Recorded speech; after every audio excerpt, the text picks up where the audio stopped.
जय बोलो विघ्नेश्वर महाराज की जय बोलो विघ्नेश्वर महाराज జిల్లా కేంద్రంలో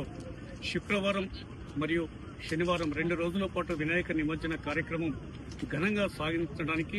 వైభవపేతంగా గణనాథులను స్వాగతించడానికి గాను ఈ రోజు నుంచే ఏర్పాట్లు జరుగుతున్నాయి। ఈ సందర్భంలో ఈ రోజు కూడా జగిత్యాలలో వినాయక నవరాత్రి ఉత్సవాలు ఘనంగా జరుపుకొని ఈ రోజు నిమజ్జనం చేయడానికి కొంతమంది మనకు చింతకుంట చెరువు వద్దకు రావడం జరిగింది। ఈ సందర్భంలో వారికి ఆ గణనాథుని శుభాశీస్సులు ఉండాలని కోరుకుంటూ థాంక్యూ।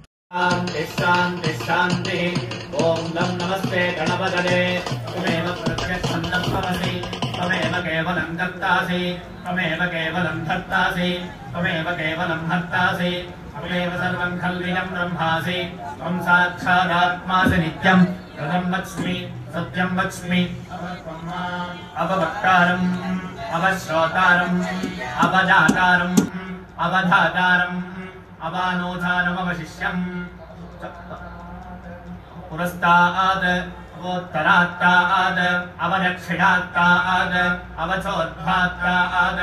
अवाधरात्तात् सर्वतो मां पाहि पाहि समन्तात् त्वं वाङ्मयस्त्वं चिन्मयः त्वमानन्दमयस्त्वं ब्रह्ममयः त्वं सच्चिदानन्दाद्वितीयोऽसि त्वं प्रत्यक्षं ब्रह्मासि त्वं ज्ञानमयो विज्ञानमयोऽसि सर्वं जगदिदं तत्त्वा राजते सर्वं जगदिदं तत्त्वस्तिष्ठति सर्वं जगदिदं कैलजमेष्यति सर्वं जगदिदं त्वयि प्रत्येति त्वं भूमिरापो नलो निलो नभः त्वं चत्वारि वाक्परिमिता पदानि त्वं गुणत्रयातीतः त्वं देहत्रयातीतः त्वं कालत्रयातीतः त्वं मूलाधारे स्थितोऽसि नित्यं त्वं शक्तित्रयात्मकः त्वां योगिनो ध्यायन्ति नित्यं त्वं ब्रह्मा त्वं विष्णुस्त्वं रुद्रस्त्वमिन्द्रस्त्वमग्निस्त्वं वायुस्त्वं चन्द्रमास्त्वं ब्रह्मभूर्भुवस्सु वरो गणादीं पूर्वमुच्चार्यवर्णादीं तदनन्तरम् अनुस्वारः परतरः अर्थेन्दुलसितं कारेण रुद्धम् एतत्तममनस्वरूपम् अकारः पूर्वरूपम् अकारो मध्यमरूपम् अनुस्वारश्चान्त्यरूपम् बिन्दुरुत्तररूपम् नादस्सन्धानम् सगुम्भिका सन्धिः सैषा गणेशविद्या गणकर्षिः गायत्री छन्दः श्रीमहागणपतिर्देवता ॐ गङ्गणपतये नमः।